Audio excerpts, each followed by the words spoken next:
The physical therapy appointment was scheduled for 2 in the afternoon. I've been going 3 times a week for 6 months, ever since the car accident that shattered my knee and left me with permanent nerve damage. The therapy was working. Slowly, painfully, but working. Dr. Morrison said that if I stayed consistent, I might avoid surgery. Mom called at noon. You need to be at Aunt Patricia's by 3. It's her retirement party. I have physical therapy at 2. I'll come after around 4:30. No. You need to be there at 3. Everyone's coming at 3. You can skip one appointment.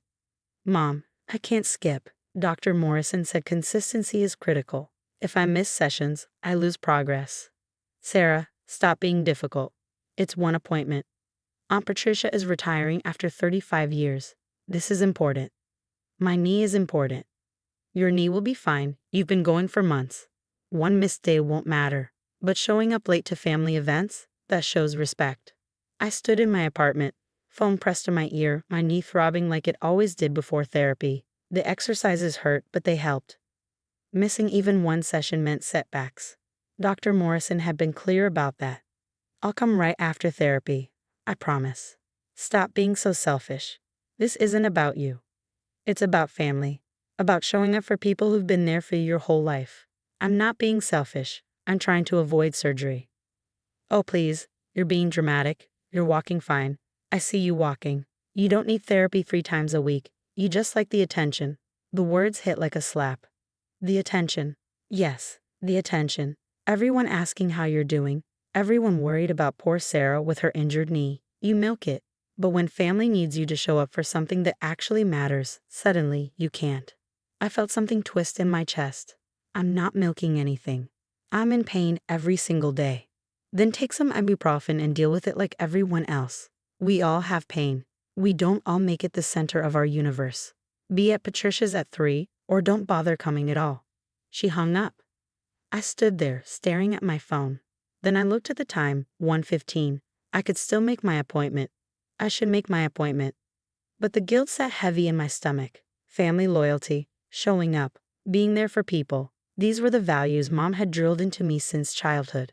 And now she was saying if I chose my health over Aunt Patricia's party, I wasn't welcome at all. I called the physical therapy office and canceled. Then I drove to Aunt Patricia's house, my knee screaming with every press of the gas pedal. The party was exactly what I expected. Cousins I barely knew, neighbors making small talk, a sheet cake from the grocery store. Aunt Patricia looked happy, which was good. She worked as an office manager for a commercial real estate company for 35 years and deserved to celebrate. Mom saw me arrive and smiled like she'd won something. See, that wasn't so hard. You look fine. My knee was swelling. I could feel it pressing against my jeans. I found a chair and sat down, trying to keep weight off it. Why are you sitting? Come say hello to everyone. My knee hurts, Mom. You're always complaining. Just stand up and socialize like a normal person. I stayed in that chair for 3 hours. By the time I left, I could barely walk to my car. The next physical therapy session, Dr. Morrison noticed immediately. What happened? You're moving differently. I missed Tuesday's appointment. Had a family thing. She examined my knee, her expression darkening. You've lost about 2 weeks of progress. The muscles have tightened up again. We'll need to work back up to where you were. 2 weeks for missing one appointment? With nerve damage, consistency is everything. Your body regresses quickly. I told you this. She had. I just hadn't believed one session would matter that much. It took a month to regain what I'd lost from missing that single appointment. A month of extra pain, extra work, extra setbacks. And Mom never asked how my knee was doing. She just talked about what a nice party it had been. How good it was that I'd finally put family first for once. That was 7 years ago. 7 years since I realized Mom would always prioritize appearances over my well-being. 7 years since I started building a life where I didn't need her approval. I finished physical therapy eventually. I avoided surgery through grueling, consistent work after that setback. I got a job as a junior analyst at a market research firm, then a better job, then a promotion. 3 years ago, I was recruited to lead the analytics department at Henderson & Associates, a mid-sized consulting firm. Last year, I was promoted to Director of Operations, overseeing 73 employees across 4 departments. At 32, I was the youngest director in the company's history. Mom knew I worked at Henderson. She didn't know what I did there. When she asked, I said operations stuff, and she'd nod. She thought I was middle management, nothing special. She had no idea I was on the executive leadership team. Mom's life had gone differently. She'd worked as an administrative assistant at various companies, never staying long, never advancing. Dad left when I was 25, tired of her constant criticism. He remarried and moved to Arizona. Mom stayed in our hometown, bouncing between jobs, complaining about bosses and coworkers. 3 months ago, she was let go from her latest position, budget cuts. She was 61, and finding work was hard. She called me, panicked. I need a job. My savings won't last more than 4 months. Do you know anyone hiring? What kind of work are you looking for? Administrative. Executive assistant, office manager, something like that. I have 30 years of experience. Someone must need that. I thought about it. Henderson was hiring for an executive assistant to support our chief financial officer. It was a good job. Solid pay, benefits, room for stability if not advancement. Send me your resume. I'll pass it along to HR. You can do that? You have connections to HR. I work here, Mom. Yes, I know people in HR. She sent the resume. I forwarded it with a neutral note. Candidate has extensive administrative experience, might be a good fit for the CFO assistant role. I didn't mention she was my mother. I didn't advocate strongly. I just put her resume in the pile. HR called her in for an interview. She got the job. She started 2 weeks ago. I hadn't seen her yet. Our departments were on different floors, and I've been traveling for a client presentation. But today I was back in the office, and today I had a meeting with the CFO to discuss departmental coordination, which meant I'd finally see Mom. I walked into the executive wing at 9. Mom was at her desk outside the CFO's office, typing something, looking professional in a navy blouse and slacks. She glanced up and did a double take. Sarah, what are you doing up here? Meeting with Richard. We're coordinating on the quarterly reports. You have meetings with Mr. Henderson? She looked confused. Richard Henderson was the CFO and the founder's son. The executive wing wasn't where regular employees had meetings. Yes, we meet every week. Why would you meet with him every week? We work together. I'll see you later, Mom. I walked past her into Richard's office. Through the glass wall, I saw her staring after me, trying to puzzle it out. The meeting lasted an hour. When I came out, Mom was waiting. Sarah, what exactly do you do here? I'm Director of Operations. I run the analytics, client services, project management, and quality assurance departments.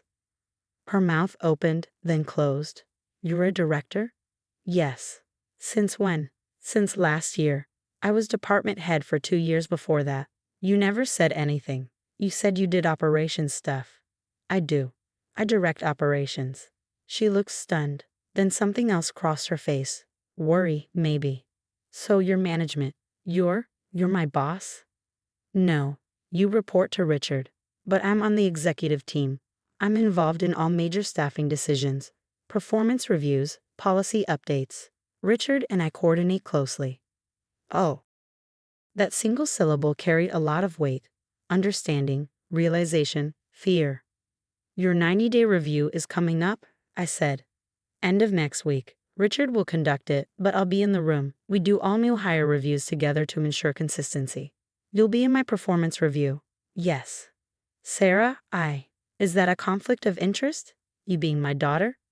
HR knows we're related. They approved my participation. The relationship doesn't change the evaluation standards. You'll be judged on the same metrics as any new hire. She swallowed hard. Of course. That makes sense. I walked back to my office, leaving her at her desk. Through my window, I could see the executive wing across the building, could see her sitting there, probably processing what she just learned. That evening she called me. Why didn't you tell me you were so high up in the company? You never asked what my title was. You just assumed. I thought you were in middle management. I thought it was a decent job, but nothing special. It is a decent job. It's also the reason I can afford my condo, my car, and the life I've built. I'm proud of you. You know that, right? I'm proud you've done so well. The words felt hollow. Thank you. About the review next week, will you be fair? I know we've had our differences, but you won't let personal stuff affect my evaluation, right? Mom, the review is based on your work performance, how you've handled your responsibilities, your interactions with colleagues, your reliability. That's it. But you have influence. Richard respects you. What you say matters. Then you should focus on doing good work. Show up on time. Complete your tasks thoroughly.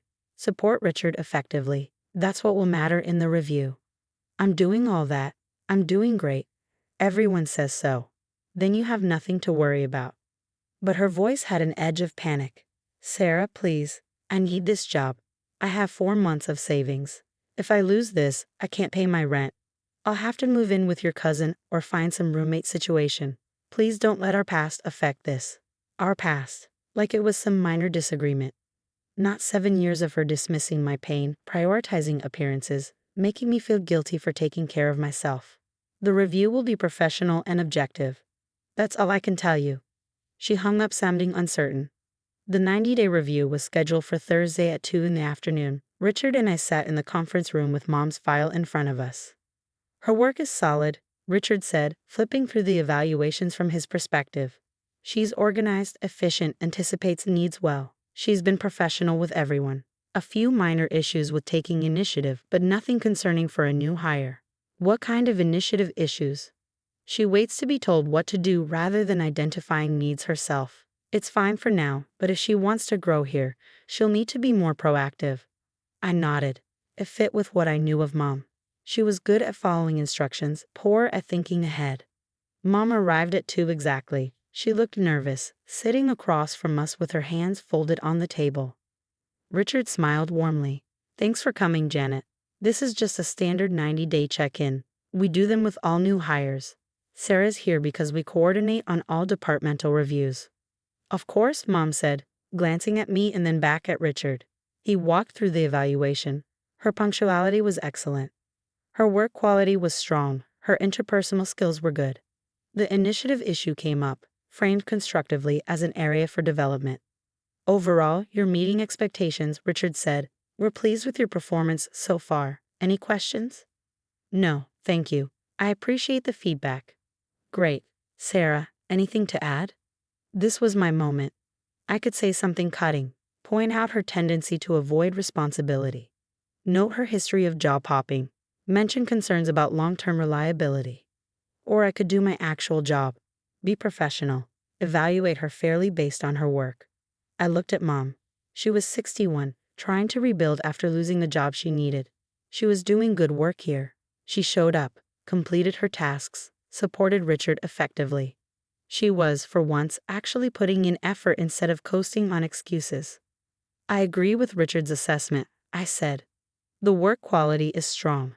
The initiative piece is something to develop over the next quarter, but it's not a major concern at this stage. Overall, you're performing well. Mom's shoulders dropped with relief. Thank you. One more thing, I said. Richard glanced at me, curious. Reliability and consistency matter tremendously here. We need people who show up, who follow through, who don't let personal convenience override professional commitments.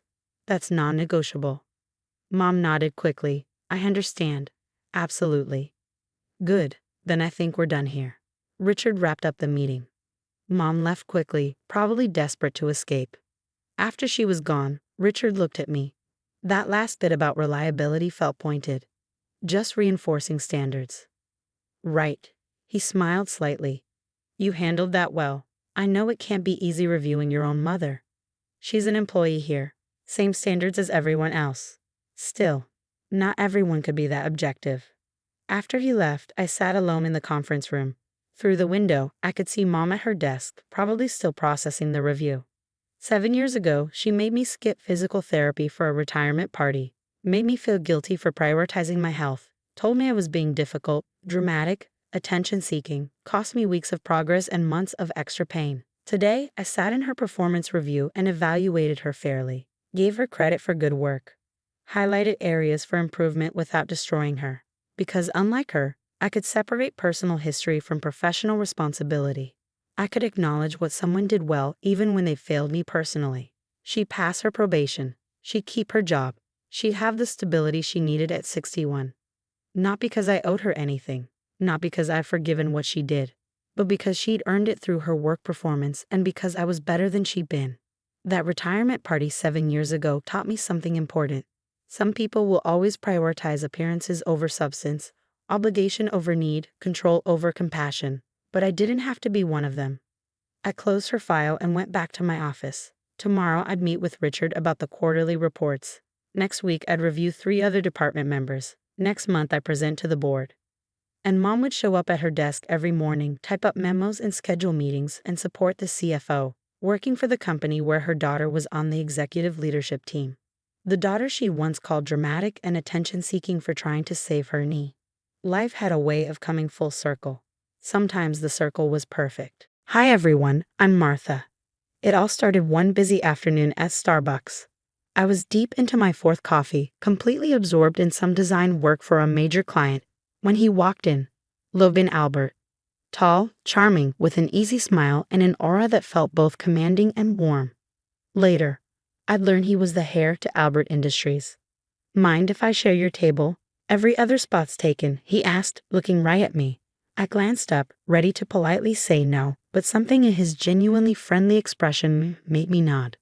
2 hours later, we were still talking, bouncing from design trends to investment strategies like we'd known each other for years. I never knew someone could get so animated about font choices, he chuckled. Hey, typography is an art, I defended, laughing. Besides, Mr. Investment Banker, you just spent 20 minutes explaining hedge funds. That's how it began. Coffee dates quickly turned into dinners, and soon we were inseparable. 6 months later, he proposed at that same Starbucks table. It felt surreal, like I was in the middle of my own fairy tale. But fairy tales come with villains too. At our engagement party, his mother, Diana, with her perfectly practiced smile, pulled me aside. You're making a terrible mistake, dear, she said, her voice sweet but cold. We have expectations for an Albert bride. I brushed it off as protective mother syndrome. But then I noticed Richard, Logan's father, scrutinizing my off-the-rack dress, and Amber, his sister, making snide remarks about my humble beginnings.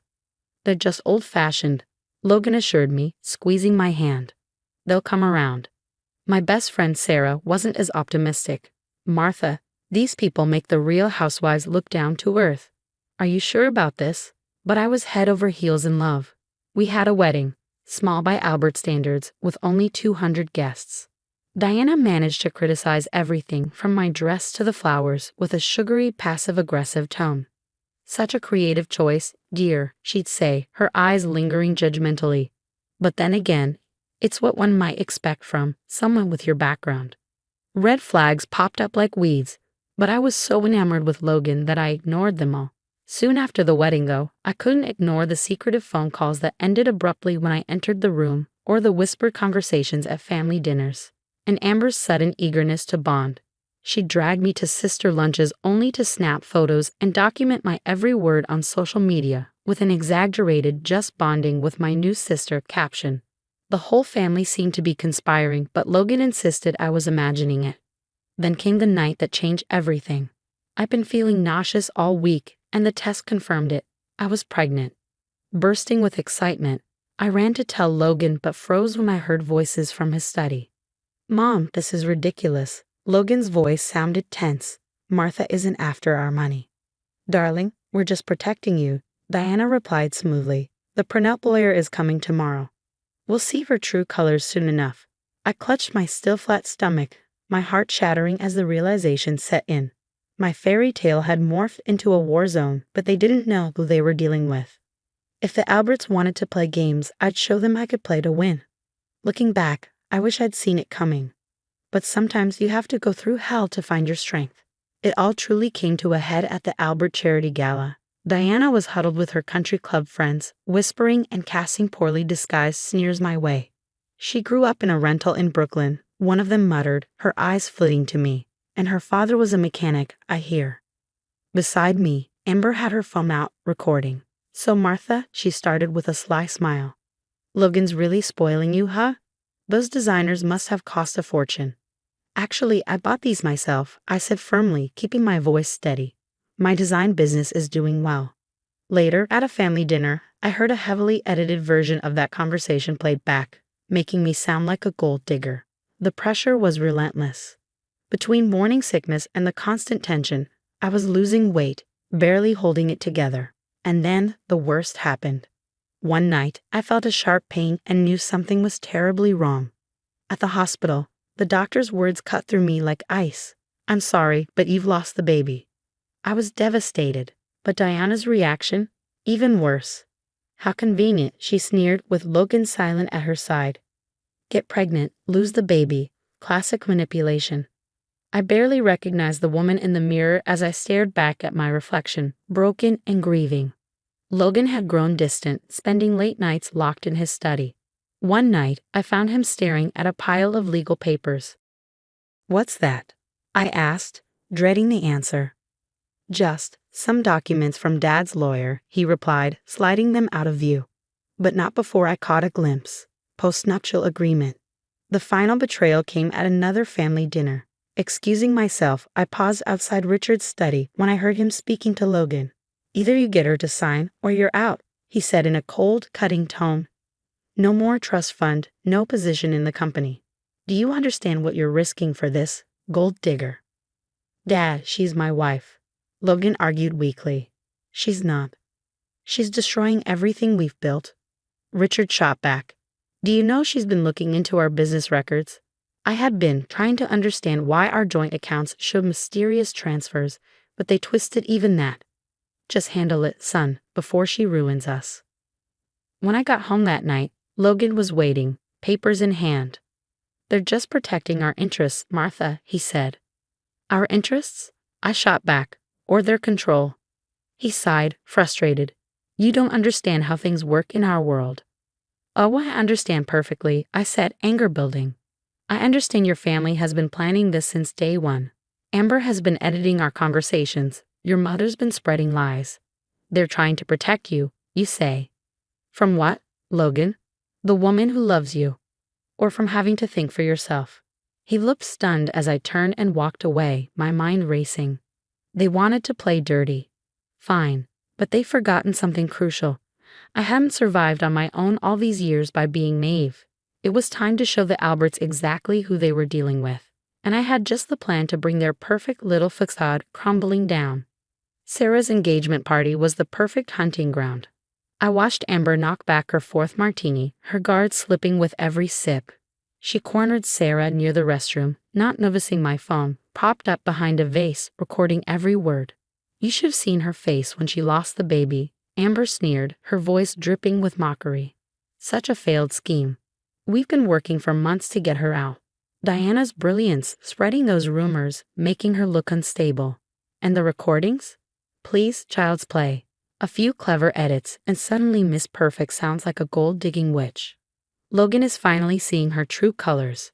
My hands shook as I retrieved my phone, but I knew this was just the beginning. Late one night at my design studio, while updating the Albert Industries website, I noticed something odd. Diana's digital signature on wire transfers to offshore accounts disguised under employee names. I tracked down Marcus, the former CFO, and his face went pale when I showed him the transfers. "She fired us all," he muttered, gripping his coffee cup tightly. "Claimed we were stealing. I tried to fight it, kept copies of everything. I need those copies, Marcus. Working with Richard's biggest competitor, Robert Chen, was almost too easy. He'd been waiting years for dirt on the Alberts. They destroyed my first company through insider trading," he admitted, sliding a USB drive across the table. "Everything's here, dates, accounts, recorded threats. But they're untouchable. Unless," I prompted. "Unless someone knows exactly where to look," he replied. Over the next few nights, I meticulously built my case, pretending to consider the postnuptial agreement while gathering evidence. Diana's embezzlement, Richard's insider trading, Amber's doctored recordings alongside the originals. Then, one evening, Logan found my laptop open. "What is this?" he asked, staring at the files. "It's the truth about your family. These are lies. My mother would never, my father." "Listen to this," I said, hitting play on Amber's confession. "She was drunk," he protested. "You're twisting things." "Like they twisted everything about me?" I snapped. "The baby, Logan. They made you believe I planned that." "Stop it. Just sign the papers, please, before they take everything from me." "They already have, Logan. They took your spine, your judgment, and your wife's trust. But I'm done being their victim." The final piece came from Marcus, internal emails proving that Diana had systematically framed and fired employees to cover her embezzlement.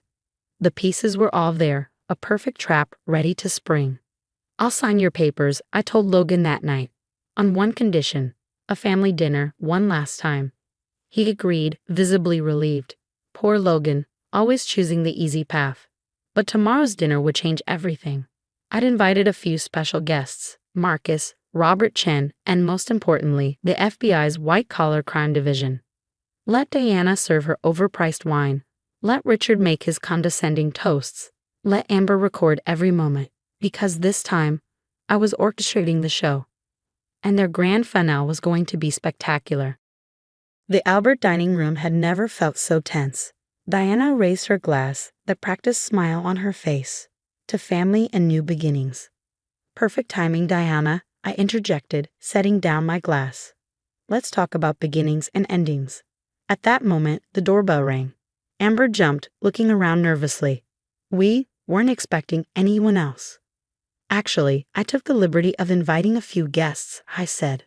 Marcus walked in first, followed by Robert Chen, and then 2 FBI agents. Diana's wine glass slipped from her hand, red wine staining her pristine tablecloth. "What is the meaning of this?" she demanded, her mask cracking. "Show them, Marcus." He opened his laptop, projecting documents onto the dining room wall. Wire transfers, forged signatures, fraudulent terminations, all linking back to Diana's private accounts. "You framed innocent people, destroyed their lives to cover your embezzlement. These documents are stolen."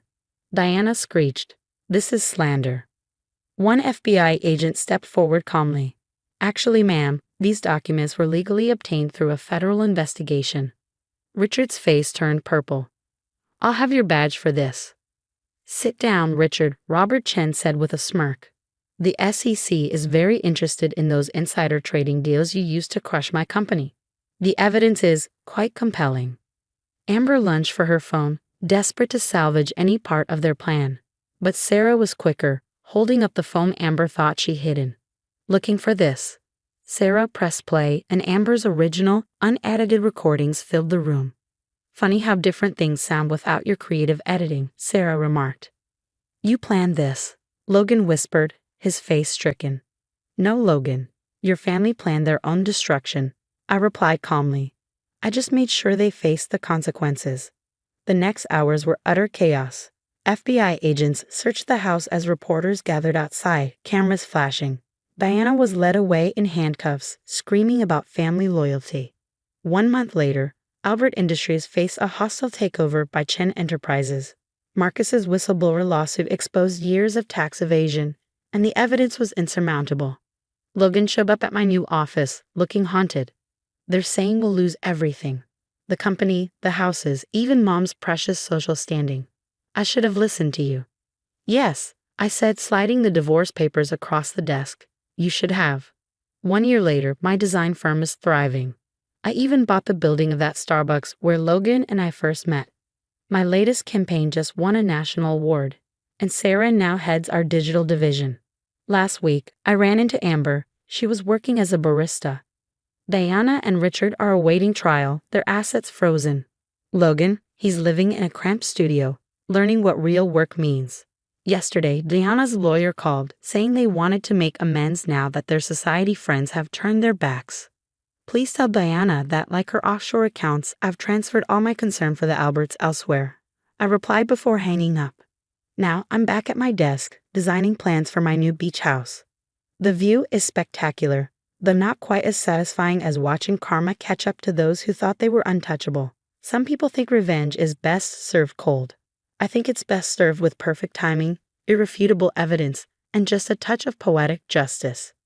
The Alberts thought they could break me, but instead I broke their empire, all by using their own arrogance against them. Now, if you'll excuse me, I have a sunset to watch from my infinity pool.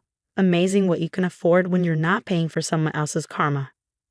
What would you do if you discovered your in-laws weren't just toxic, but criminals using wealth and status to ruin lives? Would you have exposed them immediately, risking everything, or gathered evidence methodically, like Martha, to ensure justice? Share your thoughts in the comments below. Hey everyone, I'm Elizabeth, owner of Perfect Moments event planning here in La. I barely got through my introduction when Jessica burst into my office, her decorator's clipboard clutched to her chest. You won't believe this, she gushed, practically vibrating with excitement. The Kardashians want to book us for their Christmas party. We're officially in the big leagues now. I was still processing this bombshell when Steven, my boyfriend and go-to caterer, walked in with his signature grin. Babe, he said, his voice oozing confidence. Ellen DeGeneres' team just called. They want us for her anniversary party. Perfect timing. I beamed, pulling up the design board for my upcoming 30th birthday gala. The magazine feature will showcase both events. 5 years of blood, sweat, and tears, and it was finally all paying off. But my celebration was short-lived. My mother's voice, sharp as ever, cut through the air like a knife. Elizabeth.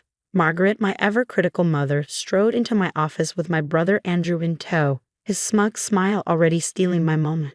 Tell her your news, Andrew. Mom's eyes sparkled with pride. Andrew crossed his arms, leaning casually against my desk. I just landed the Thompson wedding. Biggest budget of the year. He shot a condescending look at my vision board. Ashley's company is handling all the decor. Jessica rolled her eyes. You mean your girlfriend's company that keeps undercutting our bids? Andrew shrugged nonchalantly, eyes drifting to my Kardashian contract. Can't help being the better choice, he said, the challenge in his voice clear. Before I could respond, my assistant, Mrs. Martinez, poked her head in. Vogue is on line 1 about your birthday gala feature, Elizabeth. Mom barely glanced at the phone, her attention locked on Andrew. Remember when he announced his college acceptance at your graduation party? She said, her tone dripping with nostalgia. Or his promotion at my college graduation? Yeah, Mom, I muttered, bitterness creeping in. I remember. Steven stepped forward, his protective hand on my shoulder. The birthday gala is a big deal for us, he said firmly. We're announcing our expansion with all our major clients attending. Actually, Andrew interrupted, flashing a too-wide grin. I have some pretty big news to share that weekend too. My stomach dropped. It was the same feeling I got when he announced his scholarship at my Sweet 16, his new job at my housewarming, his promotion at my business launch. Oh honey, Mom said with that familiar edge in her voice, your brother's moment shouldn't have to wait just because of a party, right? I forced a smile, looking at my vision boards, client contracts, magazine mock-ups, everything I built over 5 years. When has anything ever been just about me? I whispered, catching Jessica and Steven's concerned glances. But this time, it was different. I had too much at stake, and as I watched Andrew scroll through my client list with far too much interest, a cold realization hit me. This wasn't just about stealing my spotlight. He was planning something bigger. The family brunch felt like a trap from the moment we sat down. Before Mom even finished pouring the mimosas, Andrew stood up, pulling Ashley with him. We have amazing news, he announced, his grin almost feral. We're engaged, and we're having the party of the century 2 weeks from Saturday. Mom's champagne glass nearly shattered in her excitement. I felt the blood drain from my face. That's my birthday gala. The magazine feature, the business anniversary. Oh, sweetheart, Mom waved her hand dismissively. You can do that another time. Your brother is getting married. And Ashley's company is handling everything, Andrew added smugly. They're even giving us the celebrity package normally reserved for A-listers. My phone buzzed. A text from Jessica. The Kardashians just canceled. Something about hearing we're unreliable. Andrew leaned in closer, his voice dripping with Fox concern. Since you're not using that weekend anymore, maybe you could help plan my engagement party, for free, of course. Family discount. Another buzz from Steven. 3 more vendors backed out. Someone's telling them we're going bankrupt. I can't cancel my event, I said through gritted teeth. We have contracts, commitments. About that property we promised for your expansion. Dad spoke up, finally breaking his silence. We've been thinking of selling it. Andrew and Ashley found a great developer. My phone wouldn't stop buzzing. Celebrity clients canceling, vendors pulling out. 5 years of reputation crumbling in real time. Your brother needs our support right now, Mom said, her voice steely. Don't be selfish. That night, as I sat alone in my office, Ashley slipped in, her expression nervous. You need to know something, she whispered. Andrew's been meeting with my boss. They're targeting your client list. The engagement party is just a front to get them all in one room. Why are you telling me this? I asked, stunned. Because I saw their plan. They're not just trying to steal your clients, they want to destroy you. Andrew's been spreading rumors, sabotaging your vendor relationships. He can't stand that you're more successful than him. Just then, Stephen burst in, his face pale. Babe, you need to see this. Andrew's been reaching out to every one of our high-profile clients, offering them deals through Ashley's company if they drop us. I sank into my chair, surrounded by 5 years of work, watching it all start to unravel because my brother couldn't stand to see me shine. Elizabeth. My mother's voice cut through my thoughts as she appeared in the doorway. The caterer for Andrew's engagement party just canceled. You'll handle it, right? Family has to come first. I looked up at her, really looked at her, the mother who had enabled every moment Andrew stole. The woman who was helping him steal this one too. You're right, Mom, I said, forcing a smile as an idea began to form. Family does come first. I'll make sure Andrew gets exactly the party he deserves. My phone buzzed with a message from Jessica. Andrew's sneaking into our office at midnight. He's photographing our design boards, copying client files. The attached video played on my screen, confirming my worst fears. Jessica texted again. Found something worse. He's showing your designs to clients, claiming they're his work. Before I could process this betrayal, the emergency exit door burst open, and Ashley stumbled in, mascara streaked down her face. Andrew just tried to crash the Wilson wedding setup, she gasped. He told them you stole his concept. My phone rang, the magazine editor on the other end sounding uneasy. Someone offered us a substantial sum to kill your feature, claimed you're unstable and unreliable. The call came from your family's number. Stephen rushed in, panic etched across his face. The vendors are talking. Andrew's done this before, started rumors, stole designs, destroyed reputations. He's not just jealous, Elizabeth. He's trying to ruin you. Ashley's hands trembled as she pulled out her phone. Look at these emails. He's been plotting this for months. The engagement party. It's a setup to humiliate you in front of everyone. Mom and Andrew walked in just then, their smiles too bright. Just met with the Stevenson wedding party, Andrew said with a smug grin. Funny how they canceled with you right after. Must be those mental health rumors going around. My vision blurred. 5 years of building my business, my reputation, my dreams, all being destroyed by my own brother. Did you really think you could outshine me? Andrew sneered, leaning in close. I'm the successful one, the star. You're just the crazy sister who can't handle my happiness. Mom nodded, her voice dripping with false concern. Sweetie, maybe you should take a break. Get some help. Let Andrew handle your clients for now. My phone buzzed again. The celebrity wedding planner I'd admired for years. Heard disturbing things about your business practices. We need to discuss your industry reputation. I glanced at Ashley, who slipped me a USB drive. Everything's here. The stolen designs, the sabotage plans, the smear campaign. He thought I was his puppet, she whispered. The final text from Jessica flashed on my screen. Security cameras caught him trying to break into our system again. We've got him on video. I stood up, something inside me snapping after years of letting Andrew steal my light. Not anymore. You want a show, Andrew. You want the spotlight. I said, my voice cold as steel. Your engagement party is going to be unforgettable. I promise you that.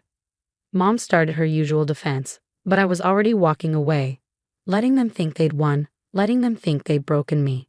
The ballroom glittered just as Andrew had envisioned, every detail perfect for his big moment. I watched from the corner, seeing him work the room, charming my former clients, completely unaware of what was about to unfold. Everything's ready, Jessica whispered, adjusting the presentation screen.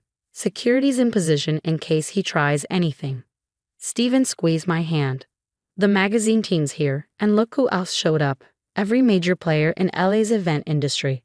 I nodded to Ashley across the room. She took a deep breath, gripping the microphone.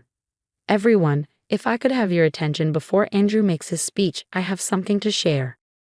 The screen flickered to life, showing security footage of Andrew sneaking into my office, stealing designs, and copying client files. Gasps rippled through the crowd.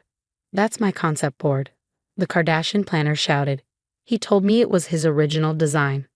More evidence flashed on the screen, emails of his sabotage, client poaching, and a list of my vendors he'd stolen. Andrew lunged for the podium, but Ashley stepped back, her voice steady. I'm not done. Here's how Andrew planned to destroy his sister's business. And yes, I have proof of everything.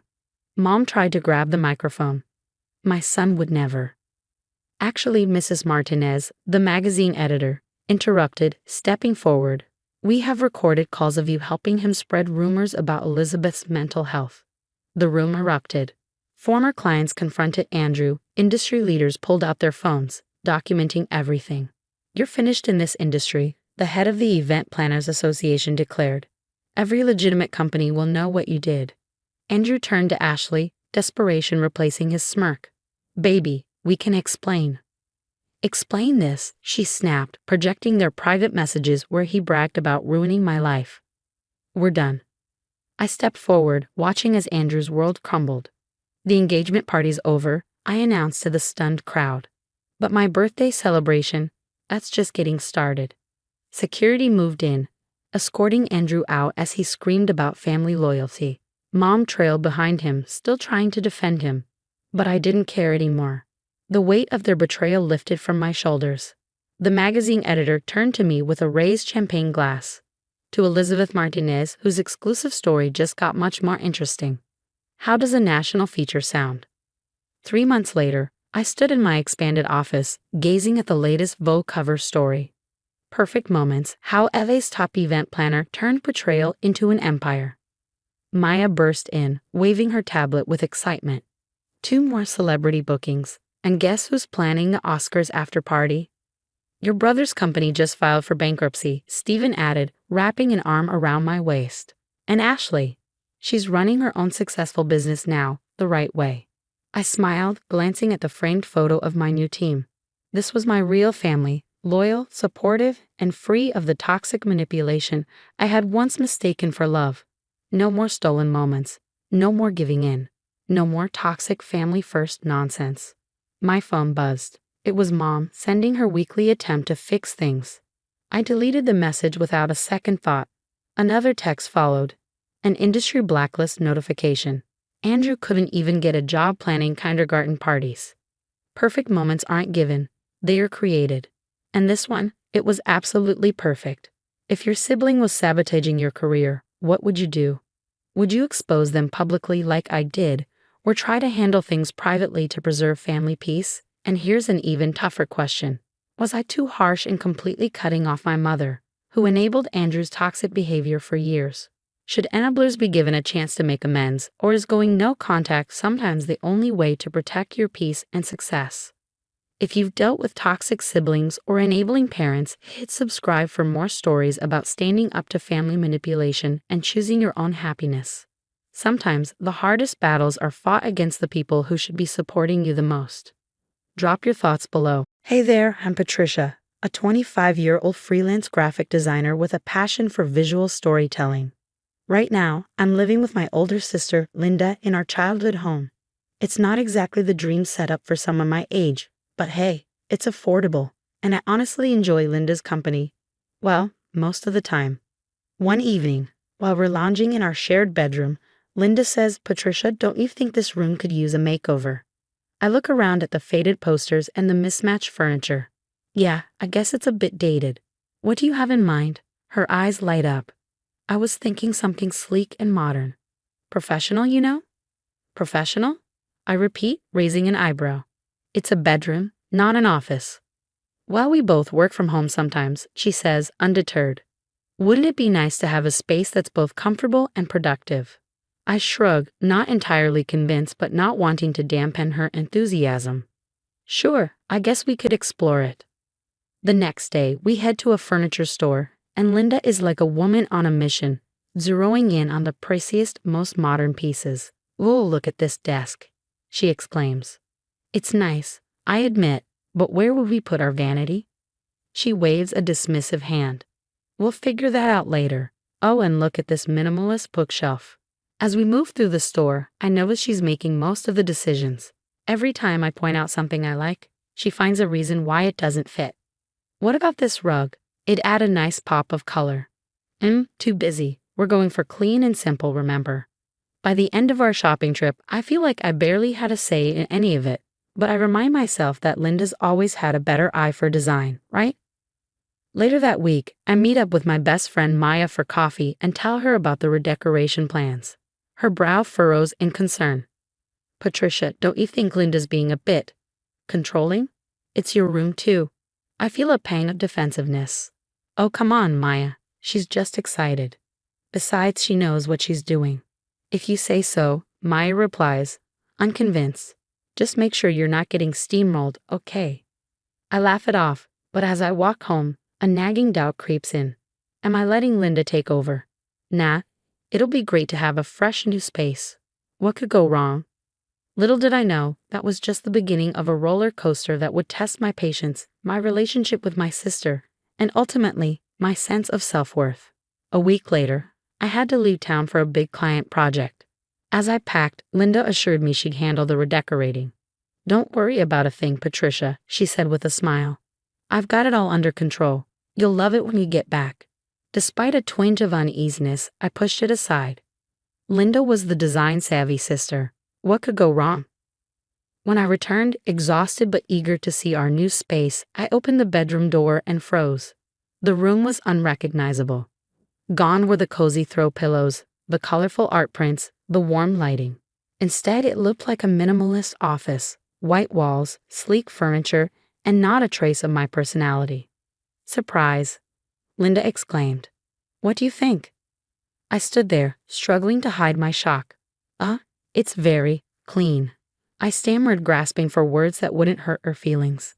Oblivious, she led me around the room. Look at this ergonomic chair, and check out the built-in charging stations. Oh, and this desk, it's big enough for both of our laptops.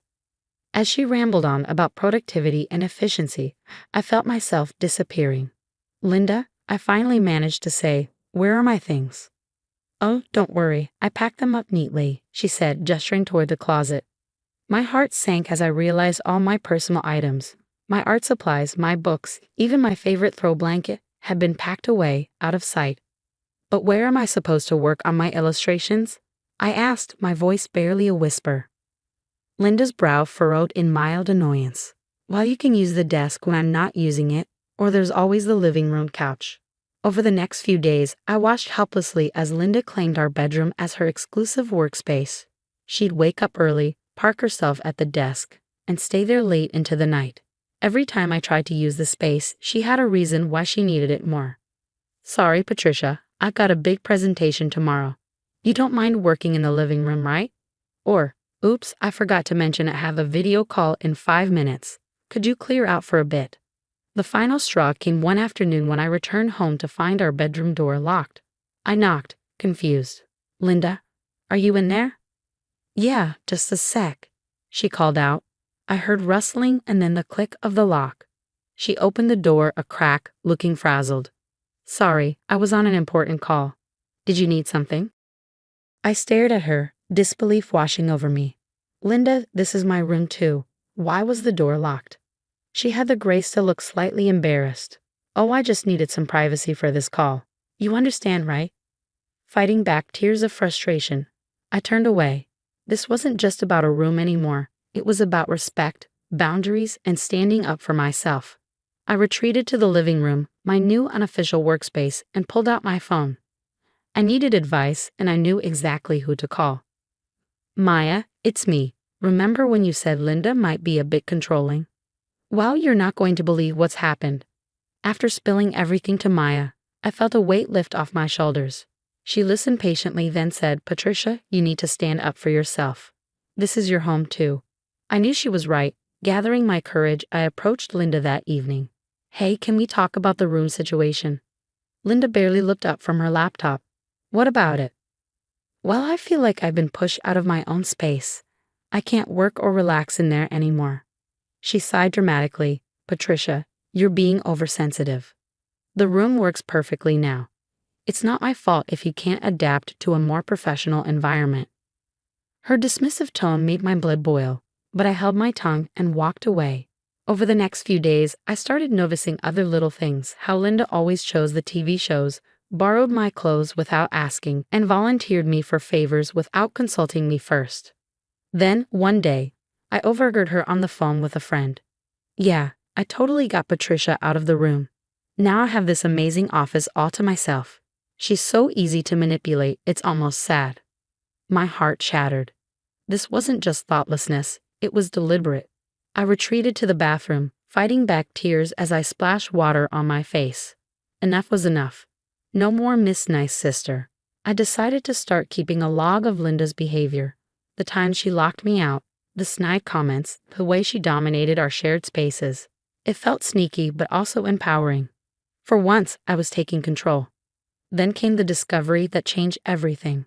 While searching for a missing bill, I stumbled upon our shared bank statement. My eyes widened as I scrolled through the transactions. Expensive lunches, shopping sprees, salon visits, all charged to our joint account, which was supposed to be for household expenses only. Hey, Linda. I called out, my voice shaking slightly. Can you explain these charges? Linda sauntered over, glancing at the screen. Oh, those. Just some work expenses, no big deal. Work expenses? I asked incredulously. From Nordstrom and that fancy sushi place downtown. She shrugged nonchalantly. You know, client meetings and stuff. About to look the part. I stared at her, seeing her clearly for the first time. This wasn't my loving sister. This was someone who saw me as nothing more than a convenience, a doormat to be used. That's it, I said, my voice barely above a whisper. I'm moving out. Linda's eyes widened in shock. What? Don't be ridiculous, Patricia. Where would you go? But I am leaving, I replied, surprising even myself with the firmness in my voice. I'm done being taken advantage of. As I started mentally planning my exit, a whirlwind of emotions washed over me. Fear of the unknown, sadness for the sister I thought I had, but mostly an overwhelming sense of relief. For the first time in months, I felt like I could finally breathe. I picked up my phone, hands trembling slightly. Maya, it's me again. Remember how you said I could crash at your place if I needed to? Well, I think it's time to take you up on that offer. As I hung up, I caught a glimpse of myself in the mirror. The woman staring back looked different, stronger, more determined. I realized that this wasn't just about moving out of a toxic situation. It was about reclaiming my life, my space, and my self-respect. From the other room, I could hear Linda's voice, already on another work call, oblivious to the seismic shift that had just occurred. But that was okay. She'd find out soon enough, and this time, I wouldn't be backing down. The next week was a blur of hushed phone calls and hurried coffee meetups with Maya. Planning my escape like a secret mission. Every time Linda left the house, I would sneak around, packing bits and pieces of my life into boxes. I felt like a secret agent in my own home, trying to stay one step ahead of her. Finally, moving day arrived. My stomach churned as I heard Linda's alarm go off. This was it. I took a deep breath and knocked on her door. Linda, we need to talk. She opened the door, irritation etched on her face. Patricia, I'm busy. What is it? I held up a folder. I know about the financial stuff. The personal expenses, the misuse of our joint account. It stops now. Her face went pale. What are you talking about? You're being ridiculous. Am I? I asked, opening the folder to show her the bank statements. I have proof right here, and I'm done. I'm moving out today. Linda's demeanor changed in an instant. Come on, Patricia, don't be hasty. We can work this out. You know you need me. But I stood my ground. No, I don't. I need respect, and you clearly can't give me that. I expect you to repay every cent you took for personal use. Her eyes narrowed, venomous words spilling from her lips. You ungrateful little, after everything I've done for you. You'd be nothing without me. That's where you're wrong, I replied, surprised at how calm I felt. I'm going to be just fine without you. I grabbed my bags and walked out, Linda's angry shouts fading behind me. Maya was waiting for me outside, and as we drove away, I felt a massive weight lift off my shoulders.